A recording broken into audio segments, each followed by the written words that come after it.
Andy Neal alongside Kevin Sawyer on the heels of a 3-2 Kelowna Rockets win in Game 3. So the Victoria Royals lead in this Western Conference semifinal, cut in half to 2-1.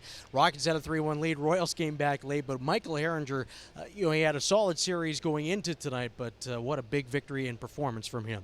Well, he was the pivoting point for me, for sure. You look back to Game 2, he was solid, and yet he gave up a questionable goal. I thought they lost by a goal. Tonight, he was tested, and wasn't necessarily the saves he made, but it was the times that he made them. 5-on-3 penalty kills. He had a 2-on-1 at one point where he made the save. His team goes down and makes the game 2-0, and instead of it could have been 1-1. That was a real key part of the game, and a couple breakaways from Jack Walker, not an easy guy to stop, and Herringer turned both of those down. So he was fantastic tonight, and a huge reason why Kelowna comes out on top. Walker's 4-game goal streak comes to a halt. Penalty killing for Kelowna. They didn't have to go on it much in Game 3, but a big one, especially in the third period, down 2 men.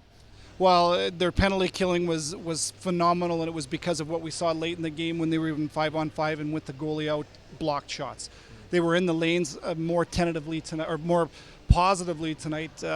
We saw the experience from those guys like Turkov and Sustal and Lineker getting in the lanes, blocking shots at key times. And they didn't have to use it, like you said, much on their penalty kill, but that was a big part of their win as well. So the teams get a day off. Game 4 coming up on Thursday. What are you looking forward to? And it seemed Joe Hickett's back in the lineup for Victoria in Game 3. It looked like he got a lot better as the game was going along. He certainly did. It doesn't look like he missed a step, so only look for him to get better and better. I look for Kelowna to really build off of this confidence. I think this is a group that may have been a little bit bashful. You look back to March 16th where they lost 7-4 in this building. They gave up the Western Conference lead to Victoria, and I think this is the first sign of them recapturing some of that confidence, and a lot of it, again, has to do with Herringer.